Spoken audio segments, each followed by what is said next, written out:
Can you hear me? Good evening. Okay, if you don't have a seat, you might want to get one.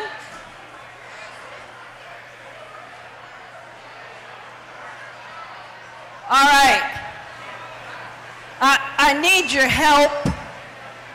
I'm Donna Maxey. I'm the founder director of Race Talks.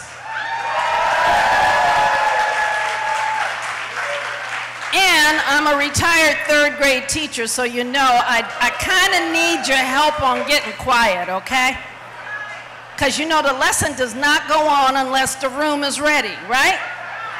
Okay, so have some announcements for you. Let's see if I can do this right. I want you to know this, we're starting on time, and I just have to, this is something new for me, okay? So, okay. I would like to thank the people who are the volunteers for Race Talks. So volunteers, raise your hand back there in that back corner. We have been doing Race Talks almost 8 years, and we have some people who have been hanging with us 7 years and another one 6 years. So we have all kinds of people who believe in what it takes to make this a better world. And we appreciate all of you being here tonight. This is very exciting. I was not real happy about moving down here at first, because you know, we have our little gym spot, but we're thrilled. And the first 6 rows are for senior citizens, so they're almost all filled. There's a few seats down here if you would like to sit down.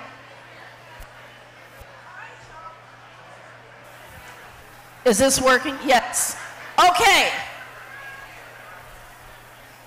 All right, Sam Sachs, are you here? Sam Sachs, are you doing your thing? Okay. All right, I just needed to know. All right, so you know, there is merchandise back there. There are signed posters signed by each candidate. These are $20. There's only 60 of them, so you better get busy and purchase them. This is a fundraiser for Race Talks. And we have Race Talks t-shirts. And pretend you can read this, okay? So we have these kind in blue, and we have this kind, and there's a couple other colors. Those are $20 a piece. And anything else? Oh, we have a donation basket, and you can go to racetalkspdx.com, press donate, and make a donation. We would love for you to do that. We've been doing... All right, y'all. I'm not going to keep talking.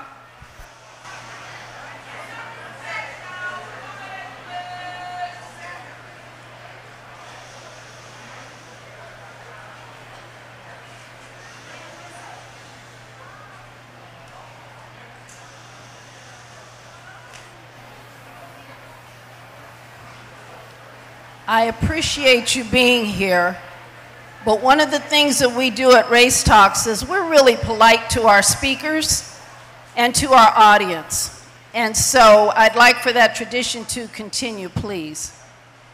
Tonight's questions, you have a little packet, and you have a Race Talks brochure. There is also an evaluation in here. And because this is Race Talks, what we talk about is race. So our questions are primarily about race. We would love for you, we're not supposed to be political, so I couldn't ask political questions, okay? So if you want to know about policy and politics and stuff like that from the candidates, you have a piece of paper in your packet, and write your questions on this. There are volunteers who will be going around to pick it up, or you can take it back to the merchandise table and they will take it. And they're going to compile the questions so that you can ask them. On the evaluation, and I want to share this information with each of the candidates, so this is important for you to to do this, fill this out honestly, so they have a feel for what the electorate is thinking. There are questions for Loretta at the top and questions for JoAnn at the bottom, and then there's some demographic stuff that funders want to know that I could not care less about, but funders do. And if you'd like to share your name and email, then there's a dotted line and we'll tear it off. But we will share the information with each one of the candidates. And the questions are basically about policy. I know y'all know how to read. You all had wonderful third grade teachers, so I don't need to tell you that, right? Okay, what's the other thing? Oh, also, if you want to have a question, there is a, I don't know what you call it, I'm not a computer person. There is a log on to Pigeonhole, pigeonhole.at/race talks, all caps, and you can put it in on your phone, and they will get the question, write it down, and put it in the pile with the other ones. All right, I think that's it for those. All right, so I have some ground rules. I want to thank the League of Women Voters for for having these, because I sure lifted your stuff, okay? Thank you very much. All right, so I want everybody to listen now. If you would, stop talking. This is very important because these are the ground rules for the evening. And if there's someone who violates those ground rules, we'll ask you to leave. We want you to be polite. We want this to be for you, and we're all in favor of this. This is a win.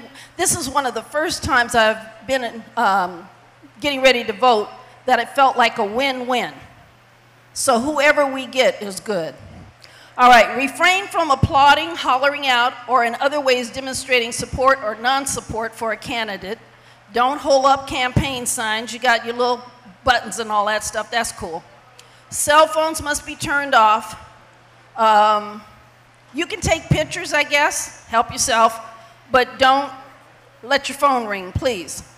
Race Talks is taping this event, which will be posted on YouTube within 24 hours. And there are several official photographers running around, so that works. There will be no distribution of campaign materials allowed on the floor. There are 2 tables at the back, one for Loretta, one for JoAnn. They're right next to each other. Please go back, get their literature, sign up. And I would like to add, ask people if they are registered to vote. If they are not registered to vote, please send them online. They can register online to vote, so please do that. Okay, so, okay, there's a basket at the greeting table, or you can give it to volunteers in the Race Talks t-shirts, the colored t-shirts. They're kind of pinky colored. Cheering and applause are appropriate at the end of the event when the candidates and audience are thanked for attending. We will not have small group discussions tonight. And please remember, gosh, it's hot up here. Woo! Okay, please remember to fill out your evaluation and turn it in at the greeters table before leaving. For those in the, and it's being simulcast down in the restaurant. So if you want to leave and go eat, you can go down to the restaurant. So it's being simulcast in Ringler's restaurant. And there should be some evaluations down there. If there, please leave them with the hostess when you leave. There are, what do you call those tables? Bistro tables at the back. Are there any empty seats in the balcony? I see a few. There's a few empty seats in the balcony. I see a few down here. So, and young people, if you see an older person come in, get up. Okay. Did I remember everything, team? All right. So our moderator, what do you call you? Moderator. Okay. I'm not used to having a moderator. It's me introducing the panel, and away we go. Okay, so our moderator tonight is Tricia Tillman. She is the... Let's hear it one more time here. She is the former director of Multnomah County Public Health, and I just want to tell you, I'm going to be doing timekeeping, so they each have 2 minutes to answer. So there's their 1 minute sign, their 30-second, and their stop. So I think their chair explodes when they stop and try to go over. I don't know. That was a joke, y'all. Okay, so Trish Tillman, how many of you saw Bruce Broussard's program, Oregon Voter Digest? Did anybody watch it? I see one person. Thank you very much. Thank you very much. I was on last week and this week and talking about what women of color go through in elected positions. And Trish is one of those people who has been through some stuff. And women in particular in elected office run into issues, but women of color especially run into issues. So that's what this is about, to inform you about it, and also to give you the opportunity to ask questions about their platform and what their plans are. This is the first of several programs that are happening. I think we have media here tonight. Where are you, media? I saw, okay, there's some media people. So if you want to have folks talk to you, the media will come and get you. All right, so without further delay, I made sure I got somebody who was young and cute to come up and do the moderating so you would like looking at her. So Trish Tillman.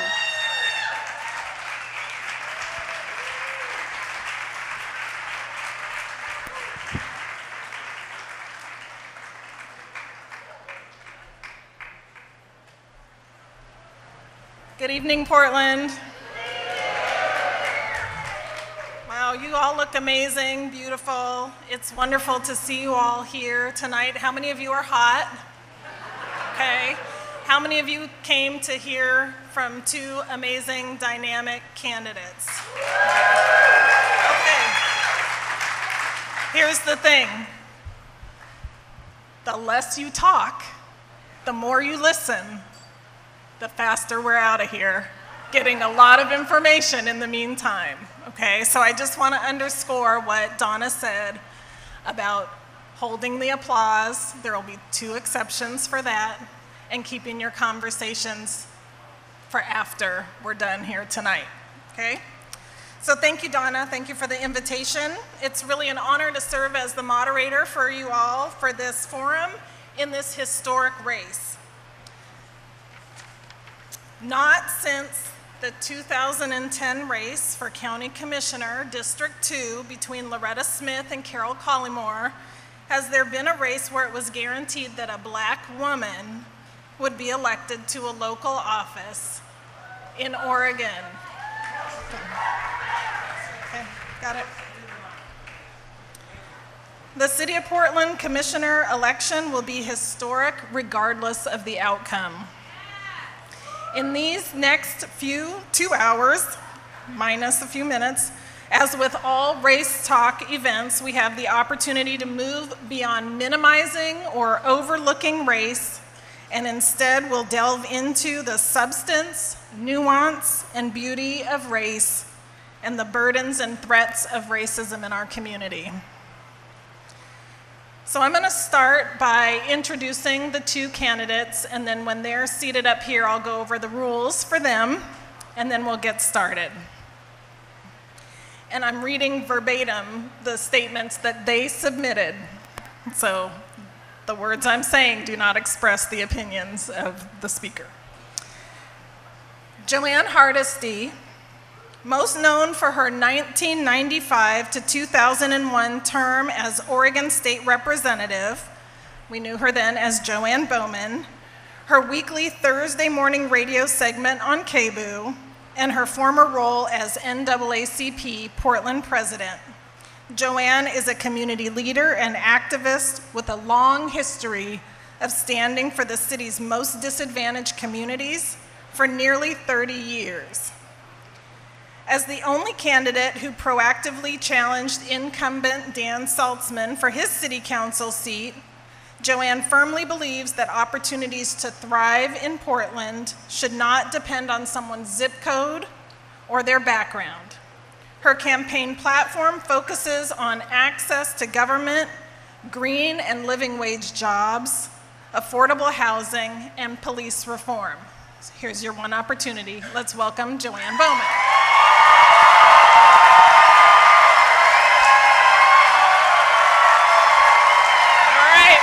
Thank you. It's still hot in here. It's like church. All right. Now, Commissioner Loretta Smith.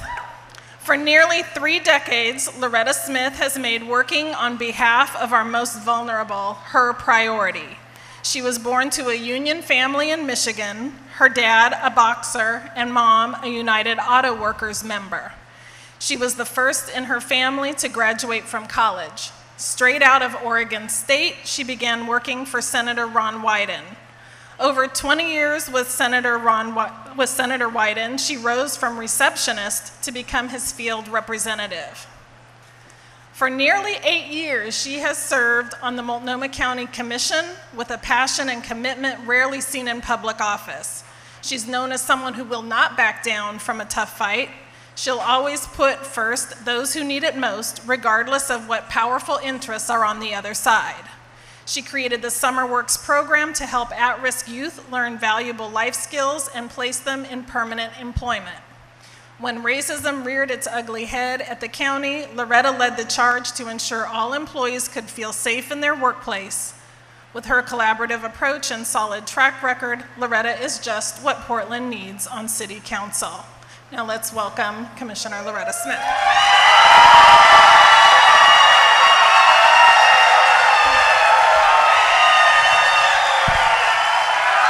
Okay. All right. First of all, I want to thank both of you, wonderful women, for your years of leadership and community and public service. It's hard work, folks. I have immense respect for your commitment to our democratic process and to advancing well-being, because you could have just focused on yourself and your family, but you include all of us, and for your ability to navigate through complex, long-standing issues and entrenched bureaucracies. So at this moment, I'm going to just review quickly the rules which both candidates have received in advance. I have 11 questions, which I will restate for each candidate. I will interrupt you if you are not answering the question and restate the question, so please stay on point. You will each have 2 minutes to answer each question. This is not a debate. There will be no opportunity for rebuttals. Please keep an eye on Donna Maxey. She will hold up cards that will tell you how much time you have left. 1 minute, 30 seconds, and stop. I will interrupt you if you go beyond the red card. Okay. I love these women. I just need to know that they need to know. All right. Okay. No personal attacks. And I've spoken with each of the candidates individually. This is essential. If you do stray into the area of personal attack, you will forfeit your time to answer the question. We want this to be a productive, enlightening conversation that lifts up all of our understanding. Since this is a discussion that is rooted in a dialogue about race, the focus of these questions will be on your experience as Black leaders, Black elected officials, and Black candidates, and how you've navigated racism in this community and state.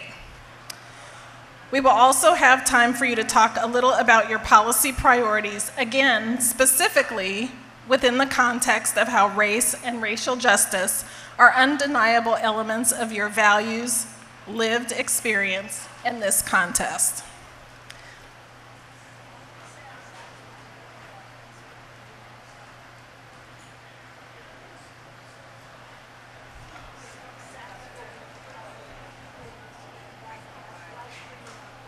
Oh, okay, and this is being live streamed on Facebook with Sam Sachs.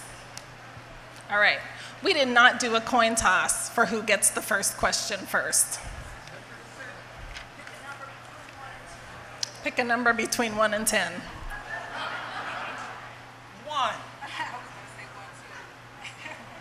Let's say what? 10. I'm 10. happy to go first. I don't mind. 7. Okay, Loretta. Commissioner Smith, you go first.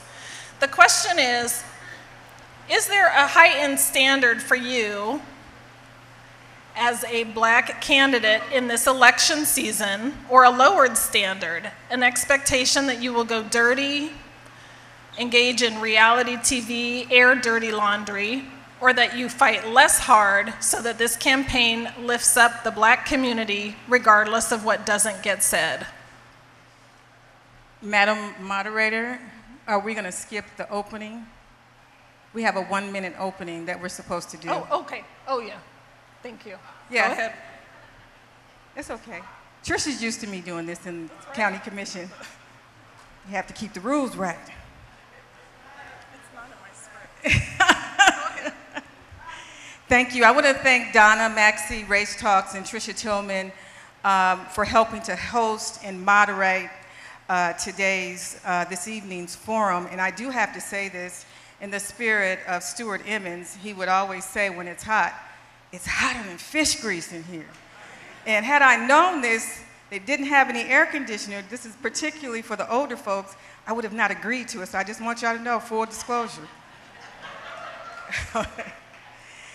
So, good evening. My name's Loretta Smith. And I want to tell you a little bit about myself.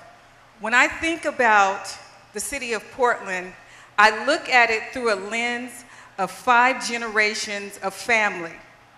I think about my grandparents who came here from Brooklyn, New York in 1944 so that my grandfather could work in the Kaiser shipyards. After the war was over, they stayed in Portland. They made a family. They had 8 kids. My dad was one of 8. Housing was affordable. Jobs were plentiful.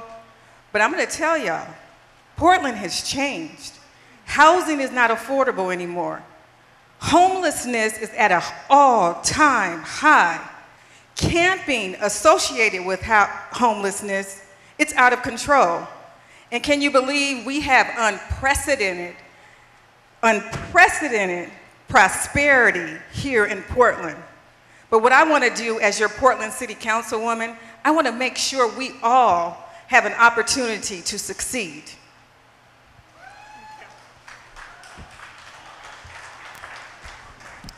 JoAnn. All right.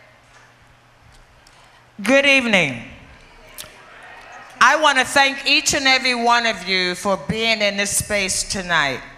My name is JoAnn Hardesty, and I want to be your next Portland City Council member.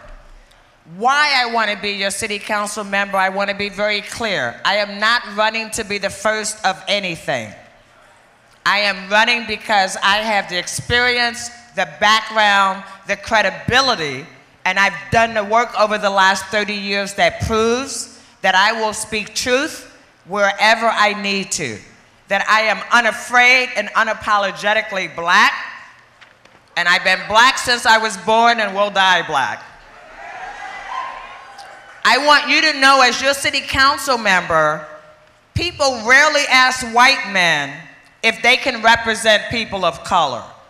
So I find it kind of ironic that when 2 African American women run, people want to know, but can you represent all the people? I have built my campaign around creating one Portland, a Portland that thrives for everyone. I hope you will take the time to listen carefully and listen to be sure that I am running as a people candidate. I had over 1,200 individual donors in the primary, more than all my competitors combined, because I am a grassroots leader, and I have proven that the people want a voice in their city council. They do not want the status quo, the same old, same old. They want visionary, bold leadership that will be unafraid to tell my colleagues when they get it wrong. Thank you.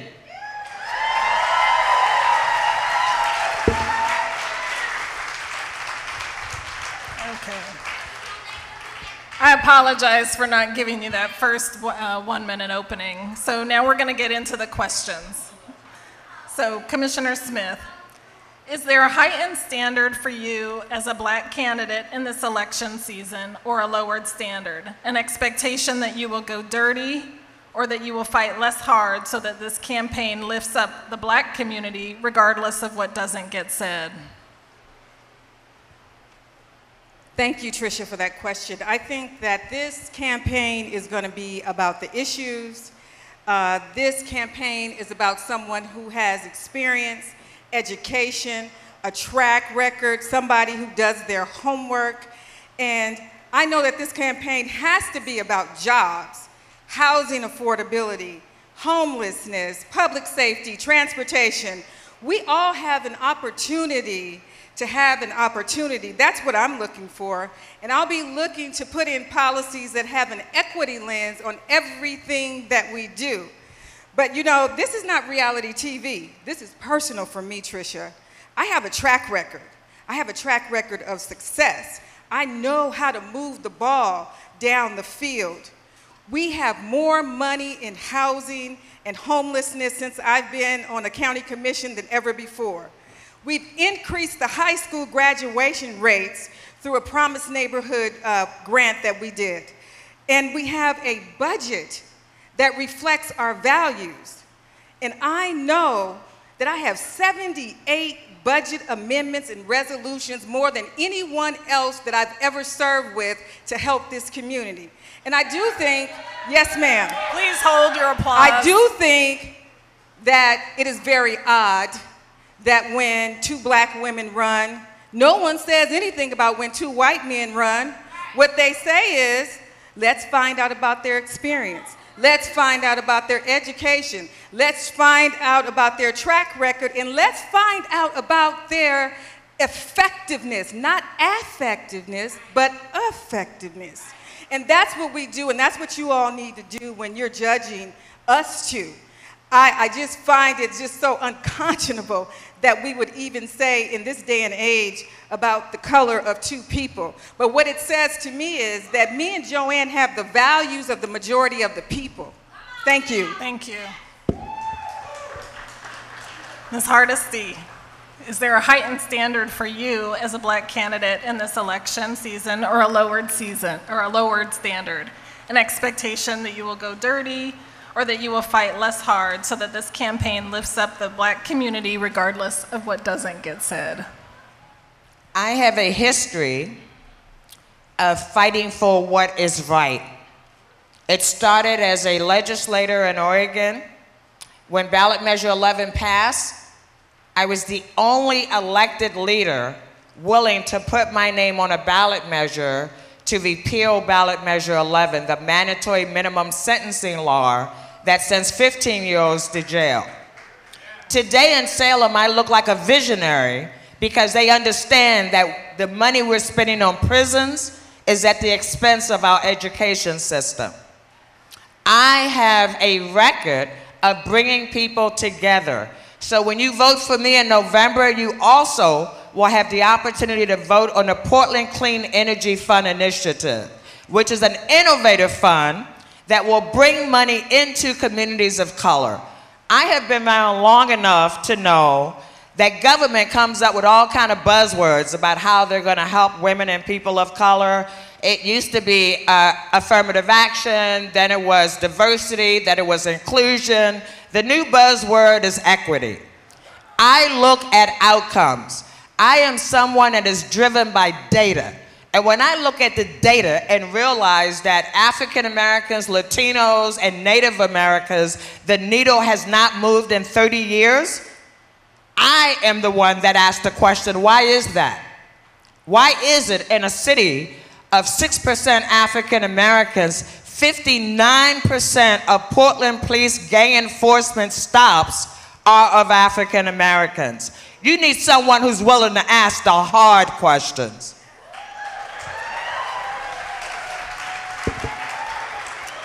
Thank you.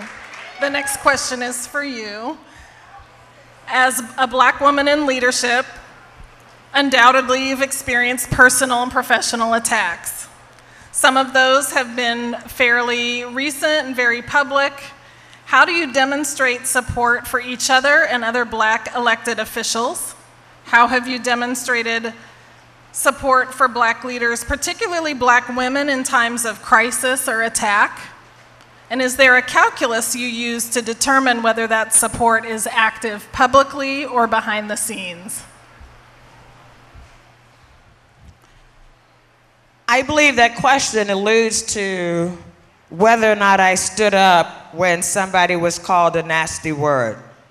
And as president of the NAACP, my role was not to make a decision for the NAACP Portland branch membership. I invited the person who had been called a bad name to actually come to the executive committee of the NAACP and make the case for why the NAACP Portland branch should support them. I told them that that would be step one. Step two would be going to the general membership and making the case. There are people that think the NAACP president is the decision maker. They are not.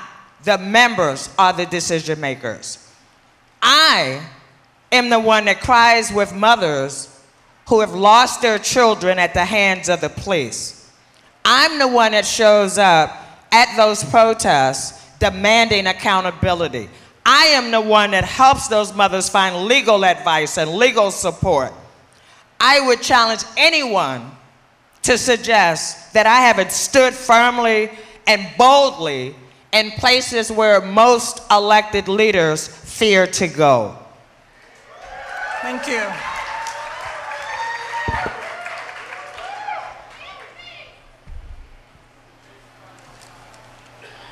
I would like to remind the audience, please do not clap or shout, or you will be asked to leave. Thank you. Commissioner Smith, as a Black woman in leadership, undoubtedly you have experienced personal and professional attacks. Some of those have been fairly recent and very public. How do you demonstrate support for each other and other Black elected officials? How have you demonstrated support for Black leaders, particularly Black women in times of crisis or attack? Is there a calculus you use to determine whether that support is active publicly or behind the scenes? Thank you, Tricia. Thank you for that question. There's only a handful of African American Black elected women, and I am the only Black person, period, who's a county commissioner in the state of Oregon. I know that it is very easy to say what you will and won't do, but until you actually get into this public seat, it's difficult. So you need someone that you can talk to. And that handful of folks, we're pretty tight. We talk to one another, we go out, we eat, we talk about, you know, why did you go into this kind of work? We remind each other that it's important to have a voice and to be able to use a voice from Black women and from our perspective and from our lived experience. And so oftentimes it's not behind any kind of negative interaction. We get together just because we like each other. We get together and we laugh and we talk about our families. We talk about what's going on in the community, what we want to do for our futures. It's fun because we don't really have a place that we can just be us. And so when we get together, it is always a good thing because we're very busy and we rarely have time to get with each other.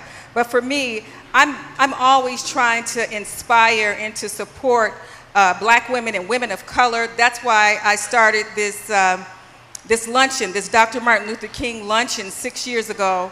It's a Dr. Martin Luther King lunch for women to inspire them to go into public service. That's why I do that. I bring black elected officials who are women into this city that are nationally known so that they can inspire our women of color and give them an opportunity to be an opportunity one day. And so for me, I think that's my responsibility. No one has ever done that before, and I think that's important going forward. Thank you. Thank you. Commissioner Smith, the next question is for you. How do you navigate as a black woman in a white dominant culture city, particularly during election season? And when I ask that question, I'm thinking about what happened recently to Representative Janelle Bynum when she was canvassing. I think about your personal safety, and I think about the pressures to stay inside a presentable box that's acceptable to dominant culture. I think I do that very carefully and very professionally, because I was raised black, I was socialized black, and I lived in a community that's 5.8% white. And so it's always a balancing act when you're in leadership, and it's a tightrope that we have to walk. And so I always have to rise above the things that happen to me personally or professionally. And I think that one of the things as black women, we're always under attack. We're always having to be measured. And given the state of my position, when I was called the B word in December, I was exhausted by it. I was hurt by it. But what I knew was that I could elevate this and go nuclear, or I could go forward and say, we're gonna go and we're gonna do this and we're gonna settle it. And we did. And so I know that back in the day, when I was growing up in my family and friends, being called the B word, those is fighting words. But as an elected official and a leader in this community where people are looking at me, young girls are trying to figure out how do they respond in those kinds of situations, I always go back to what Michelle Obama said. When they go low, you go high. I have a track record, I have experience, I have education. I know how to work in this environment, even when there's workplace harassment. I know that it's very important not to be mistaken for being passionate and calling that intimidating or making people feel uncomfortable. But as an African American woman, I have to be in a space that is always on that straight line. I want to continue to do this and continue to be the leader that we have had and that you've seen when I've been on the county commission. I want to make sure that I'm not the last Multnomah County Commissioner who's African American. Thank you. Thank you. Ms. Hardesty, how do you navigate as a black woman in a white dominant culture city, particularly during election season? In order to answer that question, I want to remind folks that I stand on the shoulders of Gladys McCoy. The year I moved here, Gladys McCoy was chairing the Multnomah County Board of Commissioners, and her husband, Bill McCoy, was a state senator. I stand on their shoulders, and I proudly stand on their shoulders, and I am unapologetically an African American woman. You look at me, you're not trying to figure out, I wonder what you're not trying to figure that out. Now, I come with a powerful voice, but I come not just with a powerful voice, I come with data. I come because I have read the audits that came out of the auditor's office. I have read the stop data for who is stopped by Portland Police and why. I have read the data on time and time again why we've been unsuccessful at contracting with women and people of color. So I know the data. And so sometimes people like to dismiss me as the angry black woman. And in fact, I love the cover of Willamette Week when they did that. I don't run away from that. I think in the Pacific Northwest, we have a disease called Let's not make any white people uncomfortable. And I don't feel like I actually have to live in that parameter. I am okay if white people are uncomfortable, especially if I get the answers about the outcomes we all say we want. If we are setting policy, we should be holding people accountable for whether or not the outcomes are there. And we have done a poor job of that thus far. Thank you. All right, I'm going to go ahead and just follow up on that question, because the next question really focuses in on how you deal with stereotypes of black females in leadership. So both of you have sort of touched on this. When we don't smile, it's called resting bee face. Owning your experience or authority, correcting people or disagreeing is like not knowing your place or being arrogant or narcissistic. Managing detail or going deep on an issue or requiring accountability is called micromanaging. Passionate discourse or debate, raising your voice, as you alluded to, is considered the angry black woman. So how do you deal with those stereotypes in leadership? When I went back and became president of the NAACP Portland branch, it was on life support. And I did not have money or power to offer people to volunteer to work with me to rebuild that organization. I am happy to say today it is a financially sound organization that is doing incredible work to address racial inequality in our community. Now, when you can't pay people money, you have to be able to make people feel good about volunteering their time, about putting their money on the table, and I have been able to do that. When you are running a all-volunteer organization, you have to be able to inspire people. And I'm happy to say that I built a very multiracial, multicultural, multi-generational organization that is sound, and I was comfortable being able to walk away from it knowing it had strong leadership that had been put in place. Now, I have always been a very opinionated woman. That is not because I'm black, that's just because I have strong opinions. And I have used that, quite frankly, to educate myself and other people along the way. And so, being black, being strong, being opinionated, and being knowledgeable is not a detriment when people of goodwill come together to solve community problems. And so I have relationships with the entire city council and the entire Multnomah County Commission and with Metro and with TriMed, and I will work those relationships. Thank you. Thank you. Commissioner Smith, how have you dealt with stereotypes of black females in leadership? There's so many stereotypes, but I want to follow back up on something.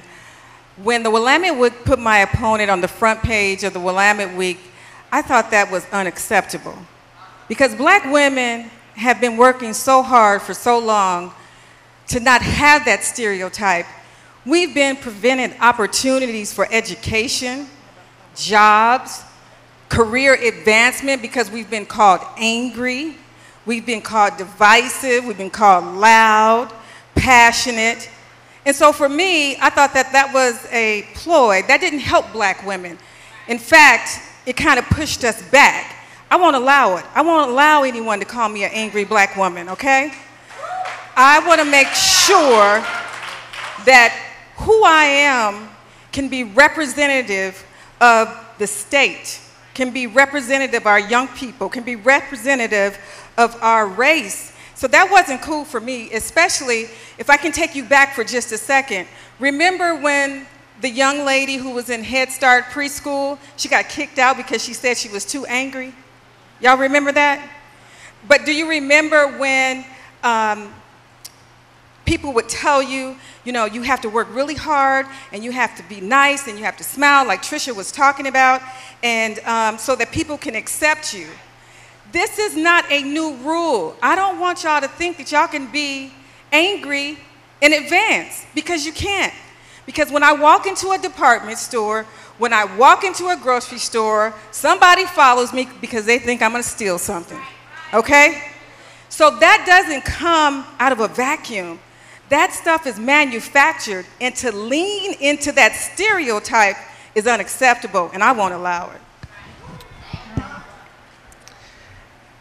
Thank you. And I do want to just note, I am paying very close attention to whether or not comments get to the place of a personal attack. What I heard was a comment about the Willamette Week, not about the person on the cover of the Willamette Week. I'm not asking for a response. I'm going to move into the next. I just want you to know I am very attentive. I'm very attentive. Excuse me. So the next question, you got to hold your tongue. I'm sorry, it's not allowed for people to yell out here. Commissioner Smith, the next question is for you. How do you bring Black issues, how do you elevate Black issues, and more broadly, people of color issues, into a dominant white discourse? How does dominant culture encourage or discourage you for not compromising on uniquely Black issues? And what general City of Portland priorities should the Black community specifically, and communities of color more broadly, not be sleeping on? Thank you, Tricia. I think if you're going to talk about Black issues, you need to talk to Black people, right? You need to talk to organizations who work with Black people.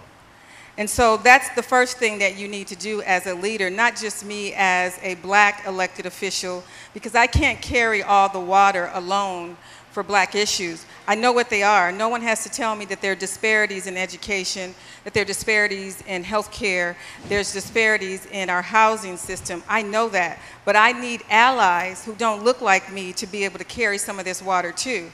So when I went to Multnomah County, the first meeting that I had, I organized a roundtable of youth programs that served Black kids and kids of color, because I wanted to know what I could do to be helpful and useful to make that infrastructure work a little bit better. Then the second meeting that I had was, I had a town hall meeting to discuss Black issues around Black men and boys. It was 300 people. It was just like tonight. The line was around the corner. We only accept, what, 197 people in the boardroom? And they lined up. And these were Black men from the ages of 12 to 74. And I'll tell you how I know that, because I gave them a survey. I didn't ask for their names. I asked how old they were. And I wanted to figure out, what could I do for you to be helpful in this position? Since I am the second African American in the history of Multnomah County to sit on this county commission, I wanted to make sure I got it right. Out of that meeting, that's how my summer jobs came to light. I gave it the basis because I talked to folks. They told me they wanted jobs for the kids. The kids said they wanted jobs, and so that's when I went to work. And I put 25 jobs into play. We've grown that program to 650 jobs that we have for our kids. I've leveraged over 7,000 jobs over 7 years. I don't think anyone has ever done that before. Thank you, Commissioner Smith. Ms. Hardesty, how do you elevate Black issues, and more broadly, people of color issues, into a dominant white discourse? How does dominant culture encourage or discourage you for not compromising on uniquely Black issues? And what general City of Portland priorities should the Black community specifically, and communities of color more broadly, not be sleeping on? I am never discouraged of speaking truth to power. And when I read the data and I read the reports and I find out that African Americans and Latinos and Native American and Asian Pacific Islanders are not getting their fair share, I don't wait until I get a position to try to figure out how I can help them. I spent the last 2.5 years working with Apano, NAYA, Verde, NAACP, 350 PDX, to put in Sierra Club, to put the Portland Clean Energy Fund initiative on the ballot.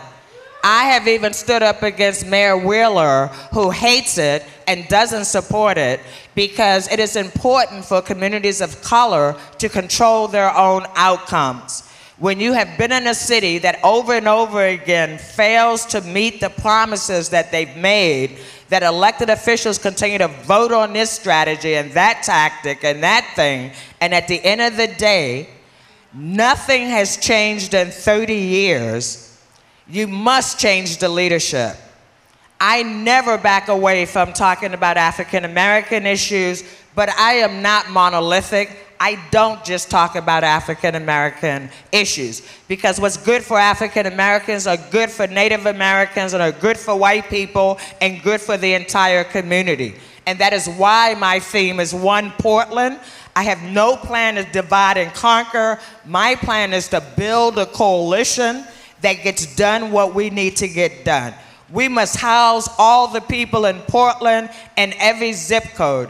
And your zip code your income should not determine your zip code. Today, that is where we are. With my leadership, working in partnership with the other city council members, we will address the very unique issues that are in the African American community, but we will address them all together. Thank you. Thank you. I want to pause for a moment because we did have a shout out for folks listening or watching online and folks who want to participate in the Q&A process by technology. So we do have a question and answer link. I'm going to read it to you. You can put it in your phone. It's https:// pigeonhole @race talks, all caps. We should have it. We should have it in writing. Just pigeonhole. Pigeonhole.@/race talks. If you want to put your question in that way. Otherwise, we do have volunteers who are collecting questions. If you have questions, please raise them. The volunteers will come and get them. The other thing I do want to just remind folks is that we are at a Race Talks event, which is where we focus our conversation on race and the substance, nuance, and beauty of race, and the burdens and threats of racism. Other forums will very likely be more race neutral or race invisible. Next question, Ms. Hardesty. What fundamentally Black and people of color priorities in the city of Portland are you looking to elevate through this campaign? Thank you. One of the things I'm most proud of is the campaign finance reform measure that you will also get to vote on when you vote for me in November. And this measure is a game changer because it will allow regular people in our community to get $50 donations from community members and have that matched 6 times by the city of Portland, which means your $50 donation now turns into a $300 donation. That will be a game changer. The biggest drawback for people of color running and serving in public office is money. And my campaign, when I first decided to run, people said, you need $250,000 to unseat Dan Salzman, the current sitting city commissioner. I was not, because I was angry and knew we needed change on the city council, I was not deterred by that. Other people in this race raised more money, but I was much more strategic with my money. Because what I had was people who were willing to go door to door and talk to people and have those conversations. And surprise, surprise, whether you live in Southwest or East Portland, you want roads, you want the potholes filled, you want affordable housing. And so because I had people power, we were able to get 46.3% of the vote in the primary. And that is the strategy and tactic. I am a community organizer by heart, and that is what I will bring to the city council. I brought it to Salem when I was a state representative, and I will bring that same community focus to the city council. The experts are you out there, and you are the people that will be telling us what we need to do to support your work in the community. Thank you. Thank you. Please hold your applause. Commissioner Smith, what fundamentally Black and people of color priorities in the city of Portland are you looking to elevate through this campaign? Thank you for that question, Tricia. I think one of the first things we should do, and what we talked about in the beginning, is voter registration. One of the things that my opponent did say was that there were 29% voter turnout. That's unacceptable. We need at least 70–80% turnout for the general election. And we need to make sure that we educate folks and that we make sure we talk to people down on the ground. Black people care about anything that everybody else cares about. We care about job opportunities. We care about minority contracting. We care about public safety, affordable housing. We want pay equity for women. We want a fair shake when we're in the workplace. We want to make sure that minorities and women-owned businesses have opportunities. The bottom line is Black people care about everything. We care about your issues, our issues. So let me tell you about why I want to make sure that this house has some information. Black people and white people need to learn how to live on the same block. We need to figure out our commonality and work together. That's what I have done in Multnomah County. I have tried to level the playing field for everybody. I do ask the hard question. I do want to hold people accountable and make sure I hold myself accountable and others' feet to the fire. That's what I'm known for. I am known for making sure that we have equity and diversity. And equity and diversity is just not the color of the skin. Equity and diversity is about experiences, education level. It's about doing your homework. It's not about, burning folks and blowing things up. It's about building bridges. That's what being an elected leader is. Sometimes we can get caught up in rhetoric, and that's what it is, rhetoric. Thank you. Commissioner Smith, it's been said that if government addresses the concerns of those with the most needs, then the needs of all will be met. Do you concur with this, and why? I think that's true, because as a woman of faith, I know that when we help the least of us, that's what it says in the Bible, we're going to help a community. Because the people who are the most privileged, they will always be able to take care of themselves. And I've always tried to be a champion for those vulnerable populations, whether it be young people, seniors, communities of color, single parents, small business people who want to get loans. I think those are the folks who make up the city of Portland. The city of Portland doesn't run if you don't have the small businesses working. And you all are doing the work. You all pay a BITI so that we can pay for those programs like mental health and homelessness. Those are the things that people need to know and understand. It's just not a Black issue, Tricia. I think it is a community issue. Thank you. Great. Thank you. Ms. Hardesty, it's been said that if government addresses the concerns of those with the most needs, then the needs of all will be met. Do you concur with this, and why? I do concur with that statement, and let me give you a great example. As we push people of color out to the edges of the city of Portland, we are now contemplating charging those same people for the privilege of coming back into the city to work, a city they can't afford to rent in. I also remember that between 2000 and 2010, when 10,000 African American families were displaced from inner Northeast, we didn't say we had a housing crisis. That was urban development.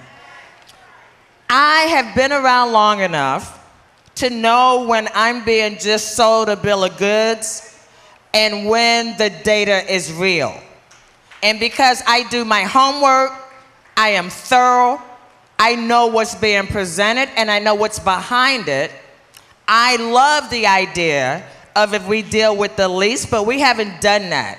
And a great way to do that would be if we are going to implement congestion pricing, that we absolutely must make sure that low-income people are not unduly burdened by that new initiative. And I have proposed the simple solution is to make public transit free during rush hour. 2 hours in the morning, 2 hours in the evening. Because as the question said, if you make it work for the least of us, it'll work for people with many more options. We don't normally start developing public policy looking at how it impacts low-income people, and I'm the person that will make sure that's what we do. Thank you for your comment. Ms. Hardesty, the next question is yours. While you are both female and African American, you both have alluded to other issues that you feel strongly about. What are some of your key priorities? How do you propose to not be pigeonholed into being authorities on issues that primarily affect African Americans or people of color, or is that a concern of yours? Well, I am fortunate because I've actually done the work over the last 30 years. So whether it's environmental justice, nobody was paying me to develop the Portland Clean Energy Fund. It was because I did the research and found out no matter what the city of Portland said, people of color were not benefiting. So for the first time in the history of Portland, people of color-led ballot measure is on your November ballot, and people of color collected 66,000 signatures to put it on the ballot. But guess what? It was the white environmental groups that joined hands with us and said, yes, we got your back and we will help you. There were faith organizations that said, this makes sense, we will help you. But we led. We didn't shy away from the fact that we were people of color and that people of color would benefit from this initiative. But in fact, we also are not greedy. We didn't say just people of color would benefit from this initiative. We said those left out of the economic engine, who just happen to be a supermajority of people of color and low-income people. That is the way I have worked my entire history in Oregon, and I don't care who gets credit if it's a good idea. When I was a legislator, you never saw my name on good legislation in a Republican-controlled legislative body. If you don't care who gets credit and you just do the work, then good things come out of it. And that is how I have lived my life, and regardless of what the issue is, whether it's environmental justice, whether it's housing justice. I mean, it's not rocket science. Why don't we send firefighters to be first responders for people with mental health issues? They don't kill people who are ill. Right? Not rocket science. That is the kind of innovative thinking that happens when you have someone who represents the grassroots. Thank you. Commissioner Smith, yes. Same question. Do you want to jump in? You want me to repeat it? Read the question again. Okay.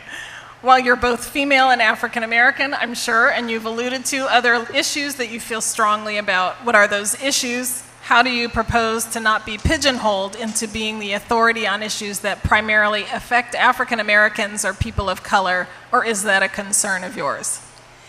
That is a bit of a concern, but as a single mom who raised a son in this community, I know how tough it is for women to raise a family, put food on the table, and make sure you get affordable housing to be able to make your family have a good quality of life. But there are a couple of issues that I don't think that we've touched upon that are really key for women in that demographic. And I would have to say, when you talk about affordable housing, women are also talking about affordable daycare. Daycare is outrageous. I don't know how any woman can actually, go to work, pay for daycare, pay for housing in this community. Those are the issues that I'm going to try to work on. And it's more than just housing and having jobs. It's about being engaging and bringing those folks into the process to help you develop policies. I care about Head Start. I care about good paying jobs. I also care about seniors, trying to keep them in their homes and making sure they're a part of the community. Other issues that I care about, they're issues that people of color care about. We have to be concerned about education. We have to be concerned how our children are being educated in the schoolhouse. Because if we don't, that is the ball game, folks. That is where we can make the most gains for a community, is nailing down on our education and what our kids are doing.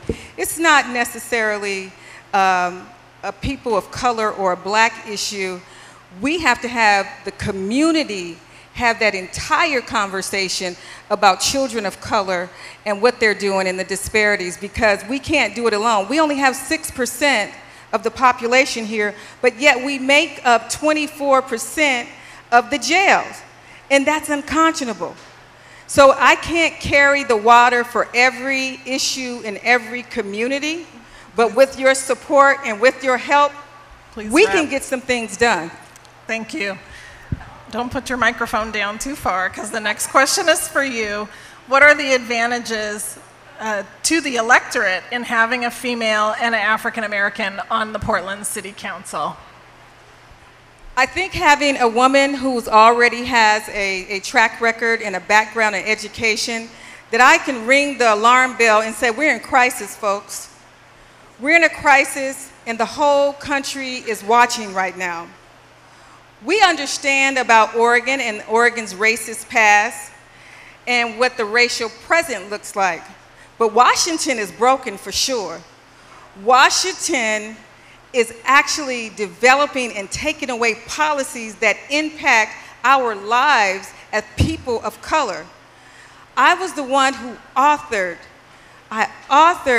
the sanctuary county legislation in the county right after Donald Trump got elected. Because you know what?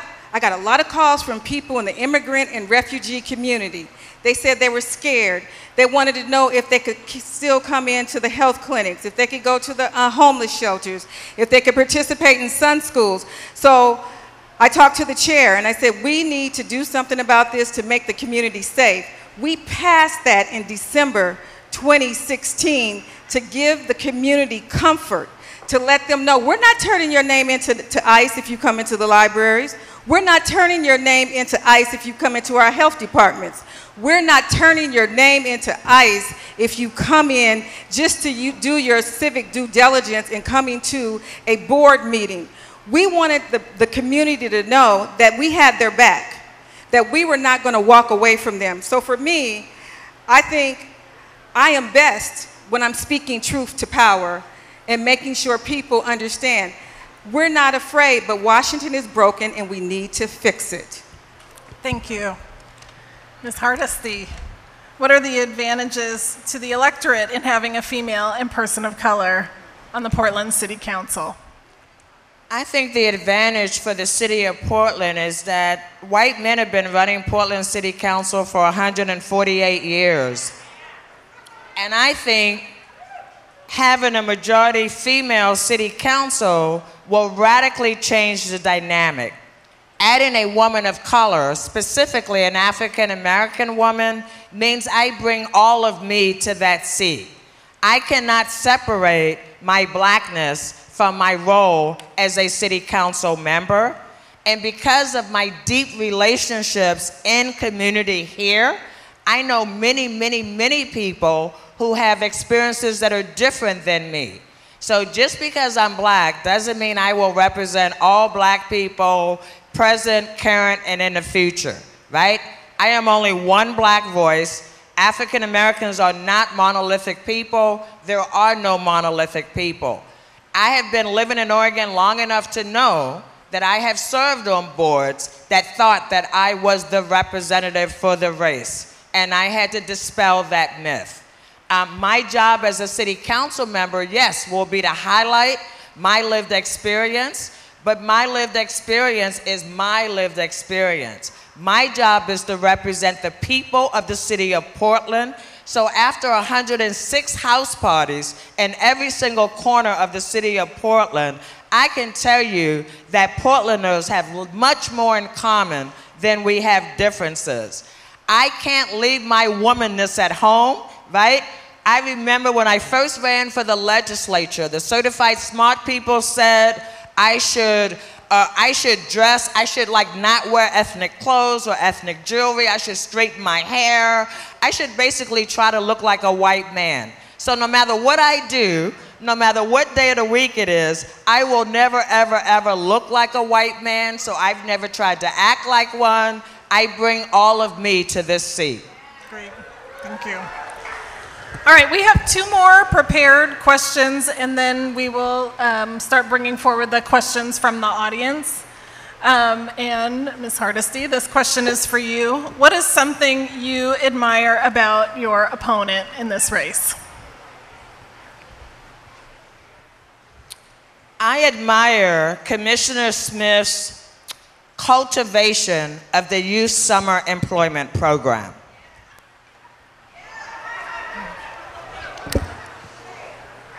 Commissioner Smith, what is something you admire about your opponent in this race? I would say that JoAnn knows how to reinvent herself. That was not the spirit, candidates, of this question. We're moving on. Final question.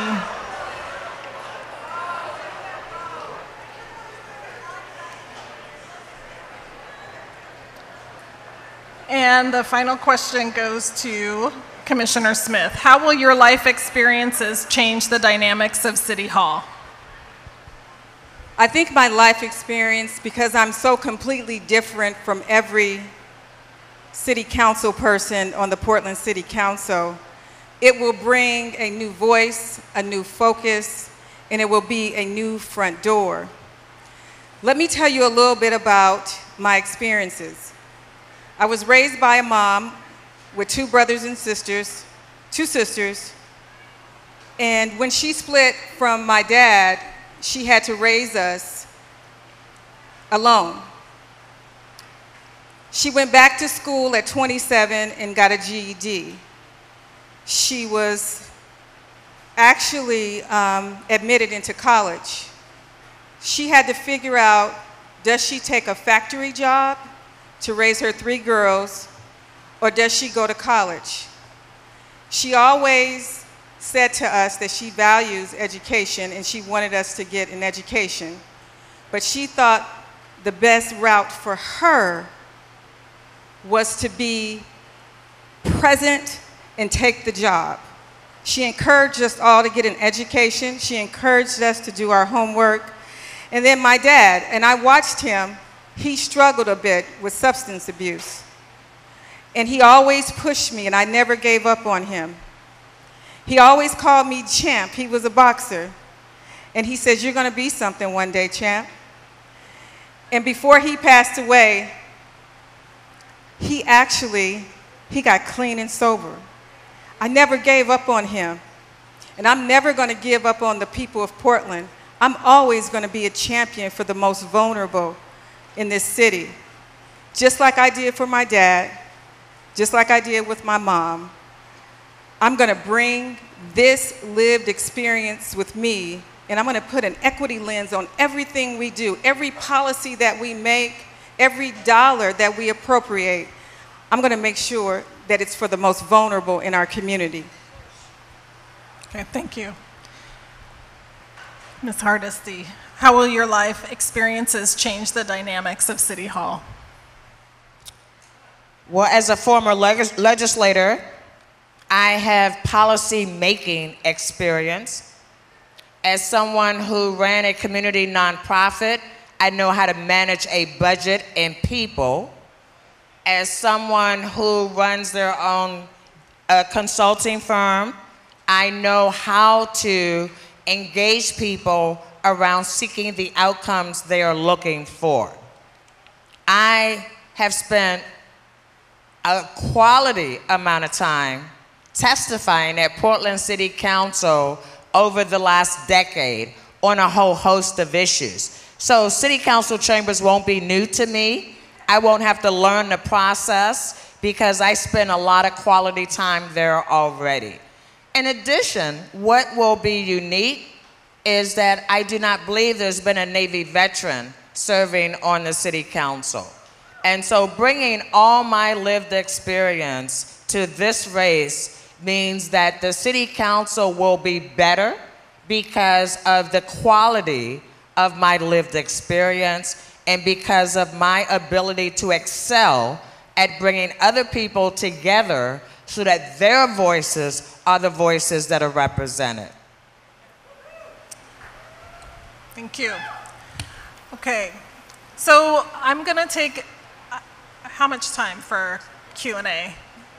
We're going to do Q&A right now. These are questions that were sent in both online and collected through the audience. They've been sort of gathered together, themed. I'm going to try and make concise questions. Okay, we have about 40 minutes, and then each candidate will have a 3-minute closing statement that they will make. So that's where we're spending our time for the next few minutes. So I really want to appreciate people for sending in their questions. The first question will go to Ms. Hardesty. And the question is about police brutality and misuse of power.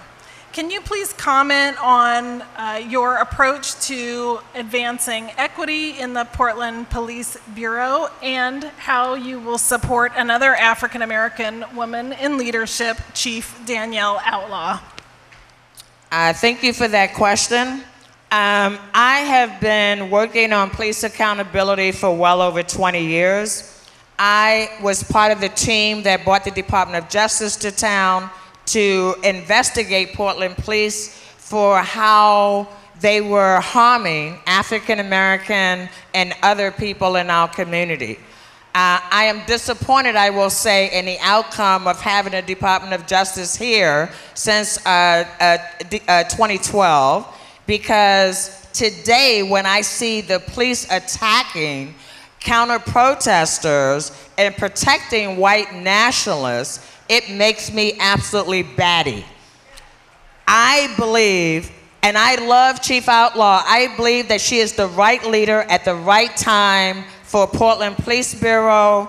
She has an uphill battle as only the 3rd woman and the 1st African American to have that role. My plan to work with her is using the same strategy that I'm able to use at the Department of Public Safety Standard and Practices in Salem, where I am a facilitated trainer of police and community, so that the police officers become community police officers. Instead, we train them as if they're headed to the military, and then we pretend they're going to be community police when they get back. I will bring that training into Portland Police Bureau. In fact, Mike Reese, when he was Portland Police Chief, told me he couldn't let me in the Portland Police Training Facility because I would tell the criminals their secret. And so this is the very first time, I believe, that we have a police chief that understands community and how invested the community must be in creating community police officers, which is why I told her directly I would not support her budget request for 63 new officers. Thank you. Commissioner Smith, please address the issue of police brutality and misuse of power and how you will provide support to Chief Outlaw. I think we do need police accountability. I did support the chief's effort to get everyone in the police bureau to take implicit bias training the month of May. I supported her bringing public safety officers in because we have a lot of things going on in our community that are not being addressed. I think that when we think of public safety, it shouldn't be consistent with police brutality. My son's apartment got broken into, and it took 3 hours for the police to come and take a statement. And we asked, why did it take so long? And they said, we don't have enough people to address all the calls. In terms of police brutality, we need to figure out, how do we train new police officers? How do we give cultural sensitivity training? How do we make sure that the police are in our communities? I've been proposing that we give incentives to police to live in our communities. We have 700 zombie houses here. Why not make sure that police who live in the community take some of those zombie houses over so they can live in the community that they serve? Because right now, they don't know the community. They live other places. It starts at home. We need to figure out how we can engage the police with the community first. Great, thank you. The next question is related to the Joint Terrorism Task Force and Portland's status as a sanctuary city. Can you please talk about your thoughts on Portland's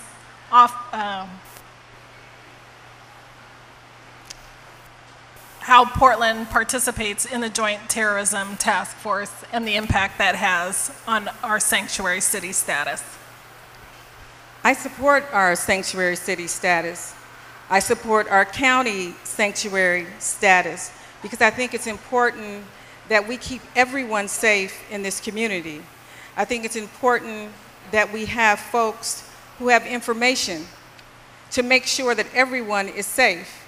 If you're a public elected leader here, if you don't have information, you can't develop policies that are important and critical to everybody in a community. Thank you. You don't have to repeat it unless you want to. I don't. Go for it.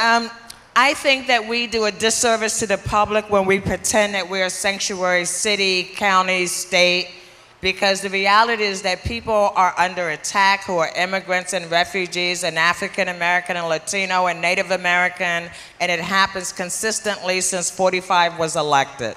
A piece of paper does not make people safe. We must pull out of the Portland Joint Terrorism Task Force, and that will be on my 30-day agenda once I am sitting on the Portland City Council.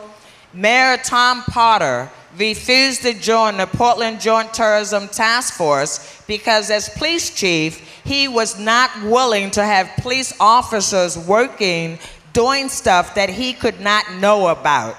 It is short-sighted for us to believe that the Portland Joint Terrorism Task Force has kept anyone safe at all. In fact, I think it has actually made police much more aggressive because we have seen that play out at protests over and over and over again. And that will be my first order of business, and I already know where my other 2 votes are.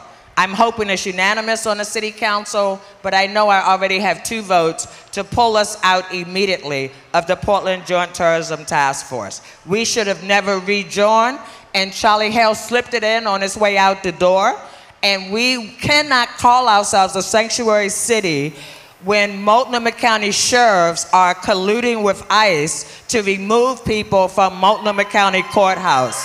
Please hold your applause. Please hold your applause. Thank you. We have asked for you to hold your applause. I know you're excited. I know you're passionate. This is not the place. Ms. Hardesty, thank you for your comment. The next question is for you. What are your priorities for addressing houselessness, and how will you measure effectiveness? Thank you for that question. After 106 house parties, it is clear that every corner of Portland is concerned about housing and houselessness. I will implement a process where we will hire houseless people to take mobile garbage pickups, mobile laundry, mobile hot meals. We will spend 10% of the resources we currently spend from police as if police will ever solve our housing crisis. Last year, Portland Police, 52% of their arrests were of people who were houseless, and basically the arrests were around crimes of poverty. We should all be ashamed to think that we are using public safety resources to target, harass people who are houseless through no fault of their own. I know that it is hard because I am on the board of Human Solutions, and I've been on that board for 8 years, that most of the people in our shelter work 2 and 3 full-time jobs. They just can't afford first, last, security deposit, pet deposit, and pet rent to live in the city of Portland. And we must do better to make sure that we have housing at every income level. Yes, we need to do also a better job of actually foreclosing on houses that have been derelict. The fact that it takes 7 years to foreclose on a house is inexcusable when it is a neighborhood eyesore. we could do so much better, but we have to use compassion and empathy. But for grace could be any one of us living on the street. Thank you. Commissioner Smith, how would you address houselessness and how would you measure effectiveness? Thank you, Tricia. Thank you for that question. Multnomah County is responsible for the homeless agenda, and we partner with the city of Portland. And one of the things that we're doing, we're putting $60 million above existing services to deal with homelessness. One of the things that I would do differently, I take half that money and I would land bank it. And I'd start buying up multiplexes to buy down the affordability. I take some of that money and upgrade some of these brownfields that we have throughout the city of Portland. We have 960 brownfields, which are properties that have cleaners on them, properties that have gas stations. Make them out of mixed-use housing opportunities to address the affordable housing, the middle housing, and the market rate housing. We have to build at every housing level so that the people at the top won't gobble up all the affordable and mid housing at the bottom. We need to make sure that we're very clear that we need to have the market rate, the prospective market rate multiplexes put in a multi-program where we give the property owners incentives to buy down that property so that we can put affordable at the 30 percentile level in those properties. And then we need to start doing that like today. That's easy. We can do it today if we passed it. That's how I deal with homelessness. Thank you. Thank you. I'm going to ask, just given the heat in the room, I'm going to ask one more question from the audience, and then I will ask the candidates to do their final 3-minute statement.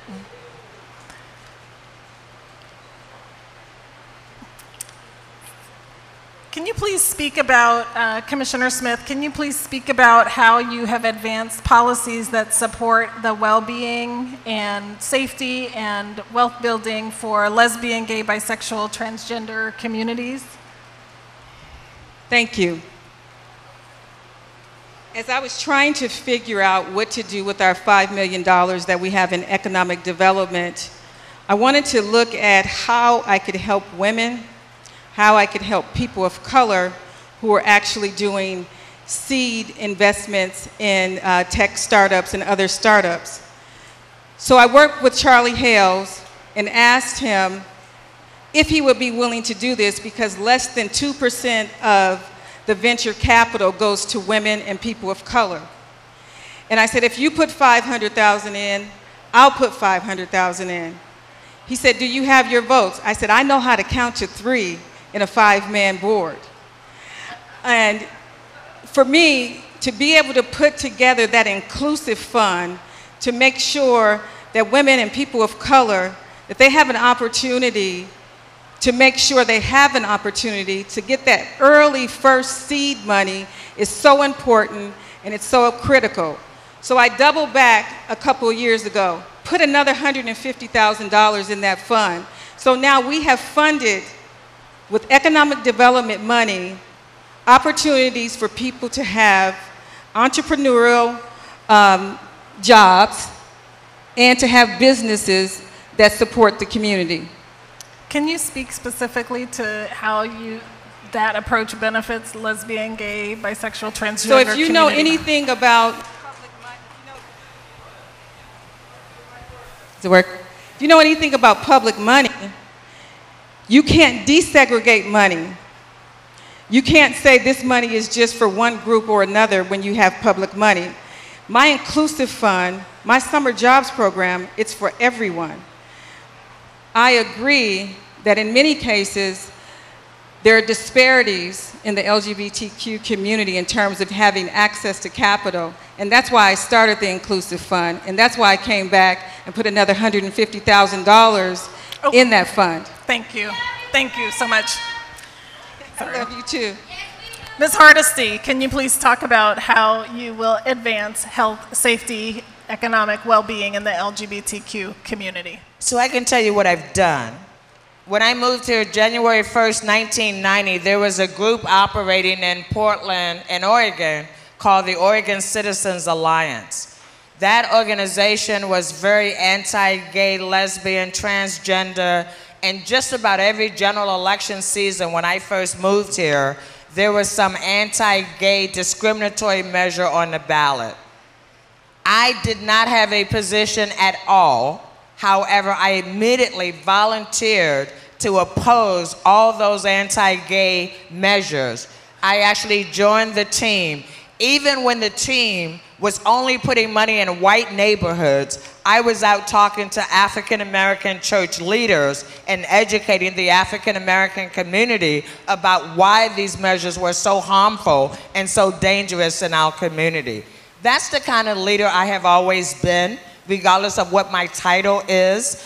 And what you can expect is that I will always treat all people with the dignity and respect that they deserve, regardless of their income, regardless of their socioeconomic status, regardless of their sexual identity. I have lived that experience, so I don't have to say what I will do. I will continue to address those threats as they show up and squash them as quickly as we possibly can. Great, thank you.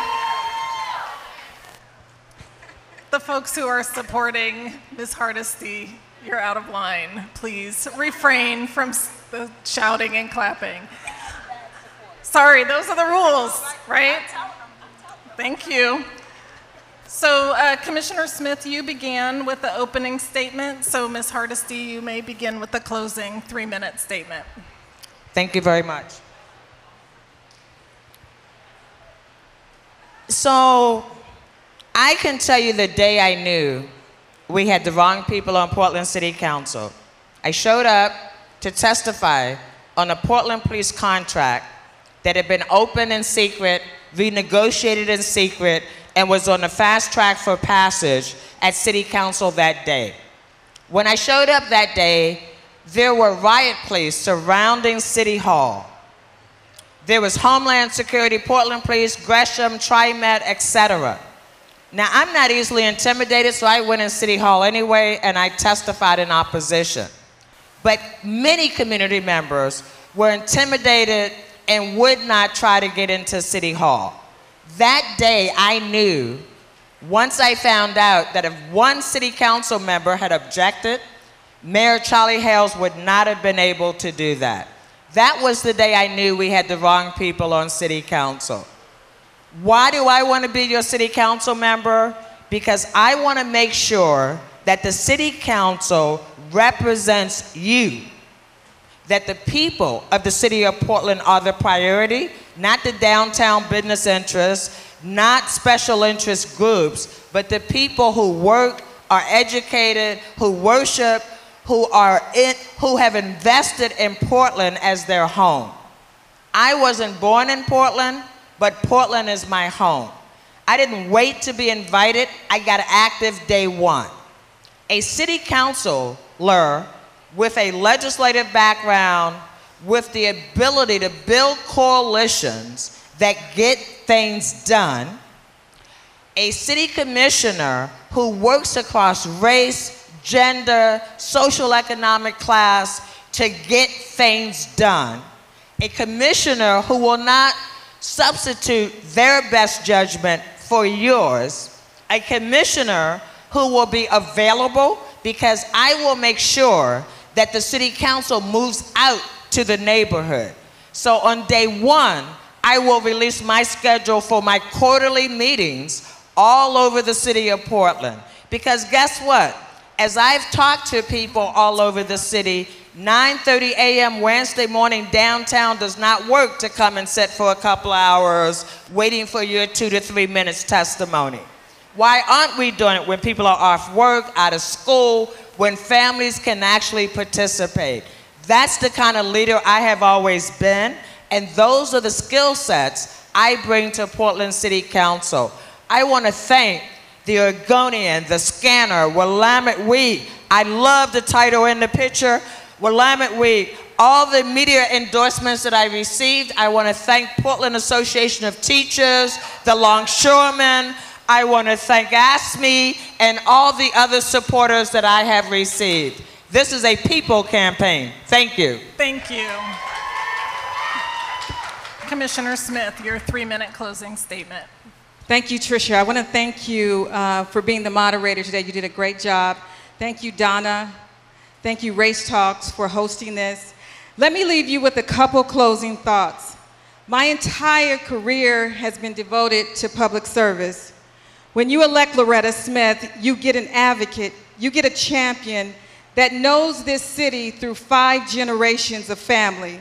You get someone who's spent their entire adult life serving the public, doing her homework. Everything that I do is to promote the communities that I come from. This isn't about politics.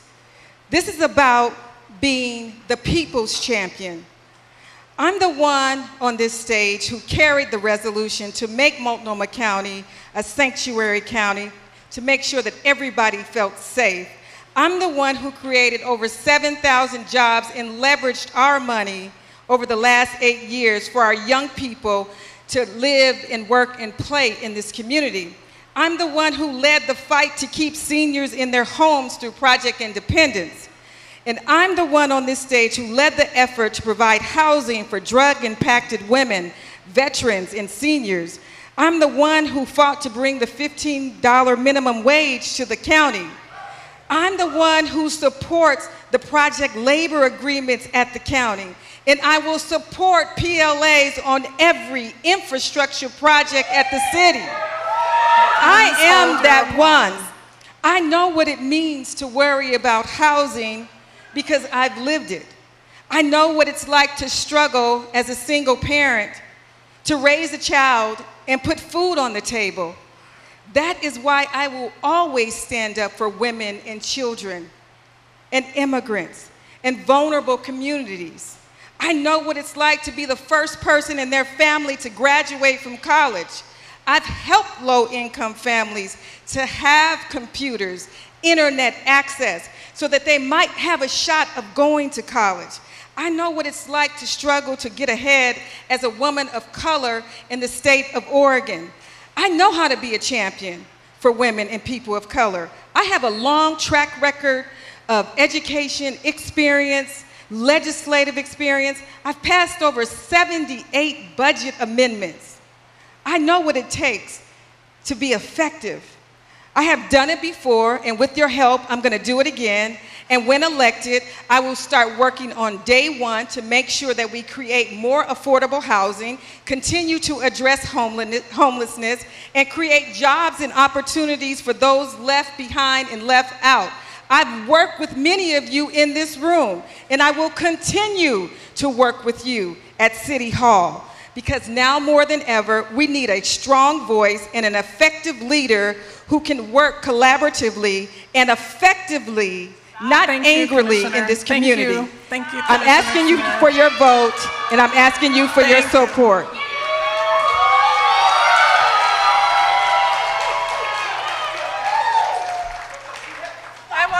I want to thank the audience for your passion, and especially thank the audience who came to listen and did not take more than your share of airspace. I would like to thank Donna Maxey for organizing Race Talks and for being here for the long haul. And most importantly, I would like to thank our 2 phenomenal, highly qualified, brilliant African-American women city council candidates for sharing their vision with all of you. Thank you so much. All right, go crazy! Woo! Okay, so before you leave, because if you don't fill out the evaluation before you leave and hand it to a volunteer, you will implode at the steps. So, we would like to thank McMenamins. Thank you very much for doing this. We want to thank our volunteers. Thank you, Loretta Smith. Thank you, Tricia Tillman. Thank you, JoAnn Hardesty. Please fill out the evaluations, hand them to a volunteer. And we thank you for coming. Our program next month, I don't even know the day, I think it's September 10th. And we're going to get Hardesty and Smith to sign some more posters so you can purchase one. Thank you for coming. Good night.